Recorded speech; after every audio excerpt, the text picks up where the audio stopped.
হাজারো সন্তানের বাবা পিতা হারিয়েছে, যাদের গুম হয়েছে, আমরা এখন লাশ ফিরে পাইনি। তাই শেখ হাসিনার বিচার চাই।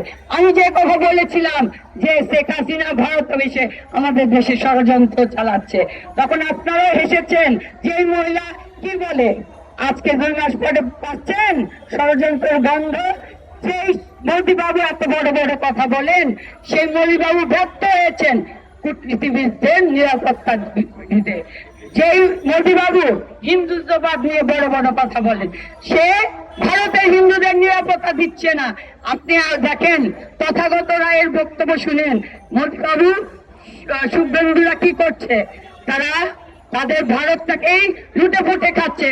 যেভাবে 17 বছর শেখ হাসিনাকে দিয়ে আমাদের বাংলাদেশটিকে লুটে খেয়েছে, এখন লুটের বাধা পড়েছে বিদায় এখন ডক্টর ইউনূস সহ আমাদের সকল সরকারের উপদেষ্টাদের বিরুদ্ধে লেগেছে। আমাদের সরকারের উপদেষ্টার কাজ কি ছিল? অন্তর্বর্তী সরকারের কাজ, তারা প্রশাসনকে সংস্কার করে অন্তর্বর্তীকালীন একটি সরকারের মাধ্যমে সুষ্ঠু নির্বাচন নিবে, যেখানে আমাদের গণতন্ত্র ফিরে পাবো, যেখানে আমাদের ভোটের অধিকার ফিরে পাবো, যেখানে আমাদের ভাতের অধিকার ফিরে পাবো। সেটাই হলো তাদের দায়িত্ব। তাদের দায়িত্ব এই 8 দফা নিয়ে নয়। তারপরে কিন্তু 8 দফা যদি যৌক্তিক হয়, তার পাশে আমরা সবে আছি, এই কথা কিন্তু বলা হয়েছে। তারপরে বারবার শাহবাগে আপনারা আন্দোলন চালিয়ে আমাদের হিন্দুদের শান্তিতে থাকতে দিচ্ছেন না।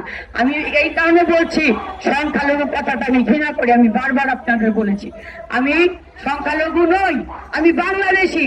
আমি একজন বাংলাদেশি হিসাবে বলছি, আমার বাংলাদেশের যেখানে যেখানে আপনারা আঘাত করবেন, সেখানে থেকেই আমরা যুদ্ধ ঘোষণা করব। একবার 71-এ যুদ্ধ ঘোষণা করেছিল শহীদ রাষ্ট্রপতি জিয়াউর রহমান, আমরা সে তারপরেই কিন্তু একটি বাংলাদেশ পেয়েছি। আবার 2024 সালে আমাদের সন্তানরা যুদ্ধ করে আরেকটি বাংলাদেশ দিয়েছে আমাদের। এখনো যদি আপনারা আঘাত করেন, এই ভারতের বিরুদ্ধে আমরা যুদ্ধ ঘোষণা করব এই প্রেস ক্লাব থেকে। সকলকে আমি আবারও ধন্যবাদ।